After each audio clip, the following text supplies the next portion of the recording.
Hey, what's up? This is Sully from Godsmack. Strap on those boots, baby, because you are now in the trenches of the war room with the one and only Mistress Carrie right here on the Mistress Carrie Podcast. What's up? This is Joe Rogan, and you're listening to Mistress Carrie. Her hair so lovely, pretty eyes. Hey, this is Brent from Shinedown, and you're listening to Mistress Carrie. Hey, Carrie, go put your bra on, girl. Hey, this is Steven Tyler, and you be listening to the baddest bitch in Boston, Mistress Carrie. What's up? This is Aaron from Stain, and you're listening to Mistress Carrie. Hi, everybody. This is Dave Grohl from the Foo Fighters, and you're listening to the one, the only Mistress Carrie. Hey, this is David from the band Disturbed, and you're listening to the baddest bitch in Boston, Mistress Carrie. Hi, Bruce Dickinson here from Iron Maiden. Yes, indeed, Miss Whiplash herself, Mistress Carrie, is here to unchain your brain. Hi, this is Flea from the Red Hot Chili Peppers. You're listening to Mistress Carrie. This is Dennis Leary. You are listening to my favorite, Mistress Carrie. Hey, this is Corey from Stone Sour, and you have the privilege of listening to Mistress Carrie. Oh, God. Oh, yeah. Hey, it's Mistress Carrie, reporting for duty from MCHQ for episode 302 of the Mistress Carrie Podcast. My guest this week, Talor Momsen from The Pretty Reckless, makes her third appearance on the show. I caught up with Talor the day that she announced the fifth studio album from The Pretty Reckless, Dear God, is coming out on June 26th. It was also the day the band released the new single, When I Wake Up, and announced their fall headlining tour, with a stop at the Hampton Beach Casino Ballroom in New Hampshire on September 22nd, and a stop in Boston, Massachusetts at the House of Blues on September 24th. Those tickets go on sale this Friday, March 20th. Talor talked about everything from recording the new album and touring with AC/DC to paying tribute to Mariah Carey and performing during the Macy's Thanksgiving Day Parade. I always absolutely love having Talor on the show, and I was so grateful that she took some time to talk to me on what was a very busy announcement day. So, allow me to reintroduce you to Talor Momsen from The Pretty Reckless. Talor Momsen's back on the show. What's up, baby? Hey, how's it going? Congratulations. It's a big day for you. It is. Thank you. This music that you have been trying to work on whilst dealing with everything else in your busy schedule is finally done. It is. It's surreal. It's finally done, and there's an actual date of release, and When I Wake Up is out, and it's crazy. It's a good day. I talked to you last in September, and you told me that obviously things kept getting delayed because people like AC/DC keep calling you. Yes. Yes. And good problems to have. Good problems to have, no complaints. And one of the things that we talked about was now that the band is so established that you are kind of opening your horizons to different experiences, like, say, Fashion Week or the Macy's Thanksgiving Day Parade or paying tribute to Mariah Carey.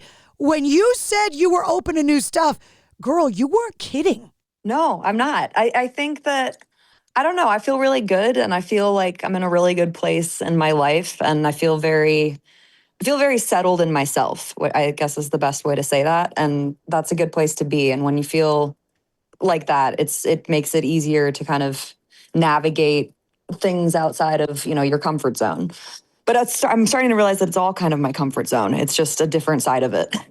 Part of my Thanksgiving Day ritual, because I host the family, so I do all the cooking, is we obviously have to support the local high school football team because their game is on like the local cable channel. And while we're cooking, my sister and I always watch the parade.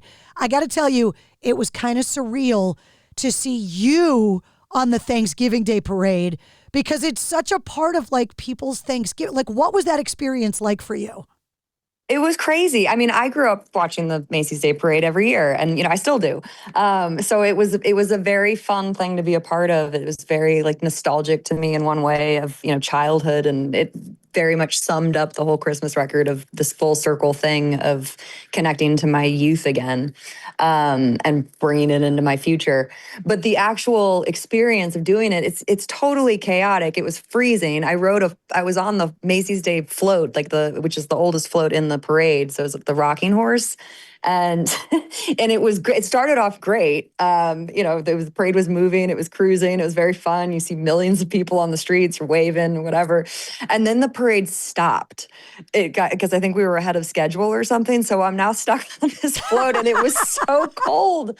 So I got so cold, and by the time I got off the float and then went to go perform, I couldn't feel my legs. So it was an interesting experience, to say the least, but it was a lot of fun, and I very much enjoyed it. I was very surprised that the Music Cares tribute to Mariah Carey was so rock-centric. I didn't know Mariah was a rockhead. Right? A lot of people didn't. That was also fun. I've done a lot of fun things this past year. Yeah. That was really fun. Pat called me from the Foo Fighters, and he goes, hey, I have a favor to ask you, and it involves Mariah Carey, so I need you to call me. And so I go, I don't know what that means. And so I call him back, and he explains, he goes, did you know that Mariah Carey had a secret grunge record in the 90s that she made that never came out, with a band called Chick? And she loves it, and she's getting, and explained the whole thing. She's getting honored this year at Music Cares, and we want to do it, and we want you to sing it. And so say yes. And so I listened to the songs, and it was an easy, totally. And the whole thing was really fun. Went to Los Angeles, rehearsed at 606 with them, and then rocked it out for Mariah. It was great.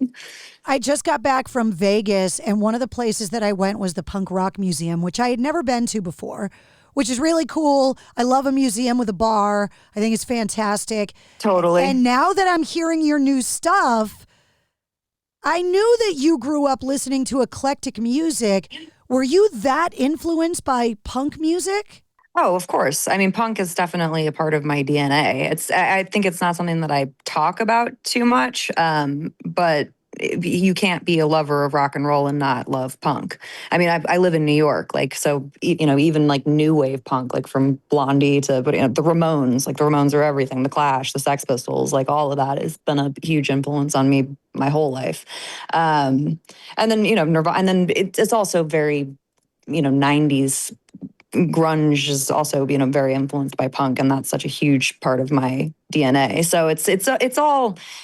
Influences are interesting because they come out in unexpected ways sometimes. The song kind of dictates where that's going to go, and the lyrical content dictates the tone and all of that. It's so many moving pieces at once, and it's not necessarily something that I ever. It's not something I calculate or think about ahead of time. It's just something that kind of comes out, and it comes out the way it comes out.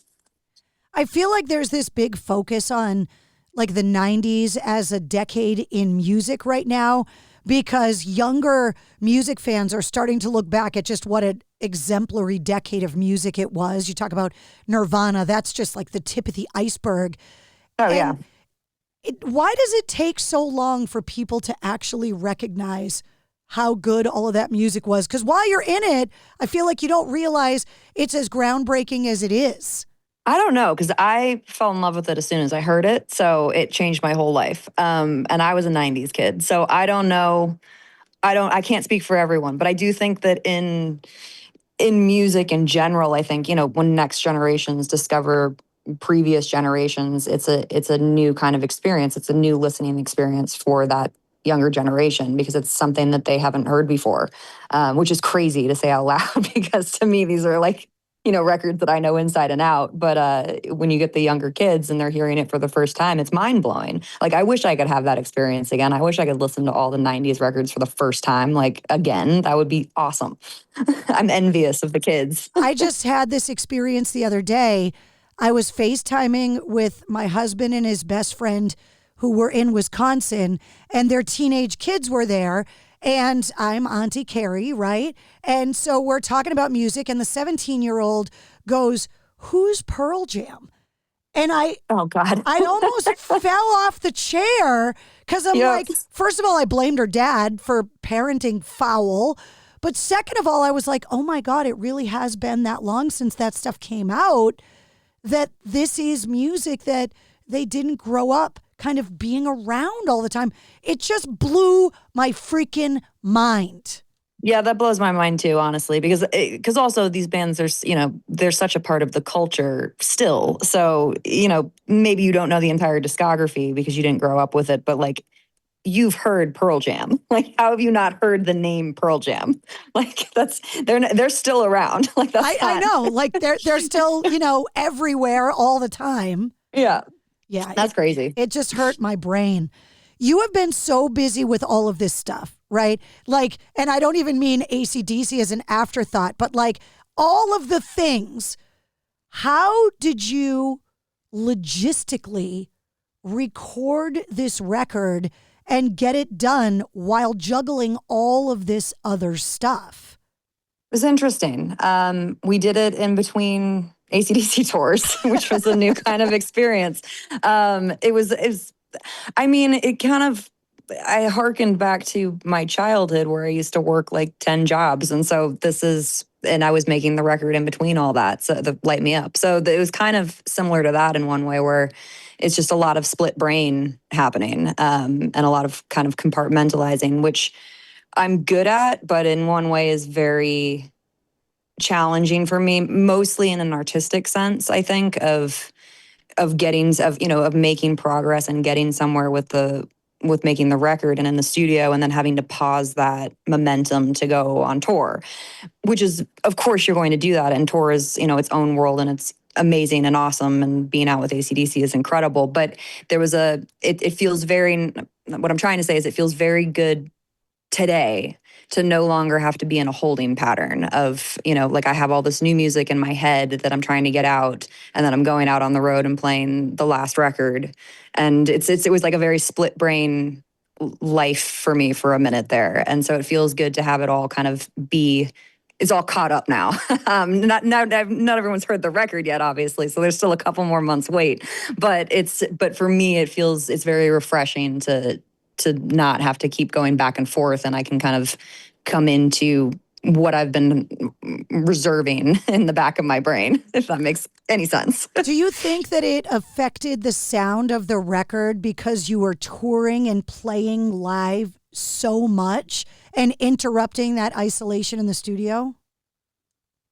I don't think so. I think it just took longer. I think it took longer than we normally would have taken to record, because I don't write in the studio at all. So, the songs are finished before we go in. And then it's just about the process of trying to get what I hear in my head to come out the other end of the speakers so everyone else can hear it too, which is its own can of worms and, a lot of trial and error and stuff. But I had a very definitive, I knew what this record was supposed to be and what it needed to sound like, and it was just about taking the time to accomplish that. But I don't think touring affected that at all. Like it just took longer.